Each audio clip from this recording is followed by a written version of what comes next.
Ya, Silakan. terima kasih untuk kesempatan yang diberikan. Assalamualaikum warahmatullahi wabarakatuh. Salam sejahtera. Om Swastiastu, Namo Buddhaya, salam kebajikan.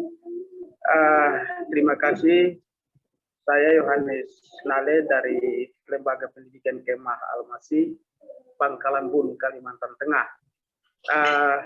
Mohon izin bertanya kepada narasumber yang terakhir tadi, Bapak Hendra, kalau tidak salah, mohon maaf kalau salah. Menurut penganut Ahmadiyah, apa saja yang menjadi keberatan ya, dari mayoritas ya, apa saja yang menjadi keberatan terhadap kepercayaan ini atau keyakinan ini, dan langkah-langkah apa saja yang sudah dibuat ya sehingga meyakinkan ya bahwa kami ini diakui ya, diterima ya secara internasional, mungkinnya seperti itu. Terima kasih. Baik, terima kasih disampaikan kepada Bapak Yohanes. Ya, ini ditujukan kepada Bapak Yendra, ya, karena wabil khusus ini berkenaan dengan Ahmadiyah. Apa sebenarnya yang menjadi sumber konflik mayoritas ini terhadap Ahmadiyah, dan apa langkah yang telah diambil oleh Ahmadiyah gitu. Baik, itu pertanyaan untuk Bapak Yendra. Monggo Bapak Yendra. Baik, terima kasih Pak Yohanes untuk pertanyaannya. Jadi seringkali memang ditanyakan apa sih yang menjadi keberatan kelompok mayoritas terhadap misalnya Ahmadiyah. Permasalahannya seperti saya sampaikan di awal adalah ada persepsi yang salah sebetulnya dan terbentuk opini publik yang salah tentang Ahmadiyah, yang terutama pada poin bahwa nabinya bukan Nabi Muhammad SAW, kitab sucinya bukan Al-Quran, syahadatnya beda, tapi ngaku Islam. Nah itu sebetulnya di situ titik poinnya. Jadi masyarakat awam sebetulnya tidak begitu paham lebih detail tentang agama ya. Mereka hanya biasanya walaupun beragama Islam tahunya itu, bahwa kalau kitab sucinya bukan Al-Quran, nabinya bukan Nabi Muhammad, syahadatnya beda, ya berarti sesat dong. Nah, itu sesuatu yang normal sebetulnya, karena memang definisi Islam menurut Nabi Muhammad SAW ya seperti itu. Kan kalau orang non-Muslim kemudian masuk Islam, disuruhnya baca syahadat kan? Tidak disuruh apa-apa, disuruhnya baca syahadat, setelah baca syahadat langsung dianggap mualaf kan. Jadi definisi Islam sebetulnya menurut pembawanya Nabi Muhammad SAW adalah ya tentu yang mempercayai Allah sebagai Tuhannya dan yang mempercayai Nabi Muhammad sebagai nabinya. Kitab sucinya Al-Quran, rukun imannya yang 5 dan rukun imannya yang 6 kan begitu, dan sholatnya menghadap ke kiblat ke Ka'bah. Nah, kalau ada misalnya definisi-definisi Islam menurut versi kelompok yang lain atau kiai yang lain dan lain sebagainya, ya tentu itu sesuatu hal yang kita hormati saja. Namanya juga pendapat kan. Fatwa itu kan sebenarnya pendapat keagamaan.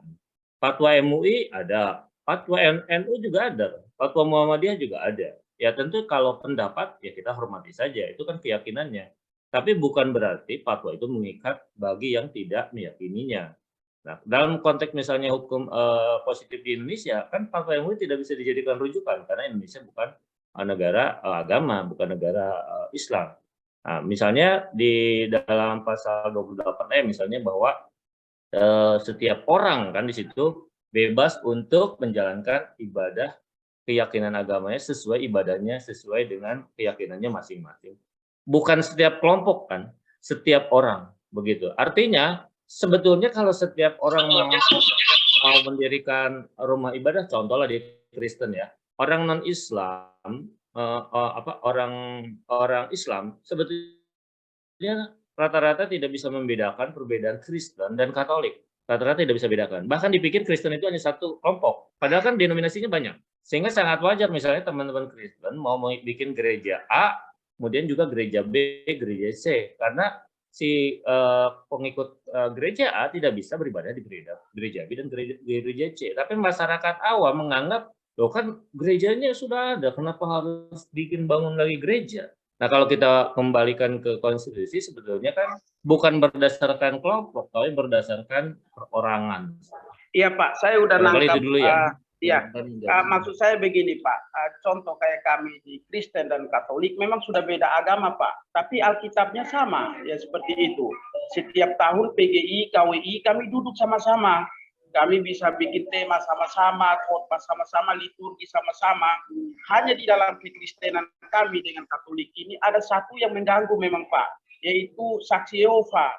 Karena saksi Yehova ini tidak mengakui seperti Katolik dan Kristen Pak, dan kemudian yang kedua mereka punya kitab sendiri, mereka punya kitab yang lain, tetapi bagusnya di kami, yaitu kami itu bisa bersatu juga Pak, bersatu dalam hal ini memberikan izin buat mereka beribadah gitu, kami tidak ganggu mereka, kami menghargai mereka, mungkin itulah mereka, kami mengasihi mereka, seperti itu. Nah, tapi saya herannya, mohon maaf, Ahmadiyah ini kok ini bila perlu mohon maaf dihabisin gitu. Kalau kami tidak seperti itu Pak, saya tidak tahu apa sesungguhnya. Tapi sudah penjelasan tadi, kenapa saya tanya seperti itu? Karena saya tahu bahwa cuma 3 masalah itu. Berarti Ahmadiyah harus bekerja lebih, mohon maaf kalau saran, untuk menjelaskan bahwa pemahaman itu salah seperti itu tidak benar. Nah, saat sudah diterima seperti dialog kita hari ini sudah diterima kayak gini, sudah luar biasa baik Pak. Terima kasih Pak. Ya. Pak Terima kasih sharingnya Pak Yohanes ya. Dan ini memang seperti disampaikan oleh Bapak Ketua tadi, visi ini adalah salah satu visinya adalah membangun kesetaraan dengan membangun dialog-dialog. Salah satunya adalah dengan mengundang Bapak Yendra ini supaya kita sebagai masyarakat luas juga paham apa itu Ahmadiyah yang sebenarnya secara aturan konstitusi itu tidak dilarang di Indonesia. Begitu ya. Baik, terima kasih. Untuk selanjutnya, mohon izin saya akan membacakan pertanyaan yang sudah ada di kolom chat. Ya, yang pertama adalah dari Bapak Edi Sugianto ya.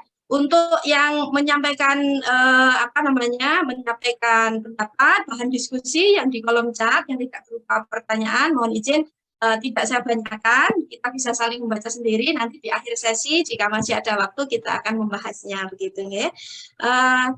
Pertanyaan dari Bapak Edi Sugianto dari STTIA Surabaya. Ini pertanyaan berkenaan dengan sebenarnya apa yang menjadi akar masalah dari fenomena-fenomena pelarangan pendirian rumah ibadah.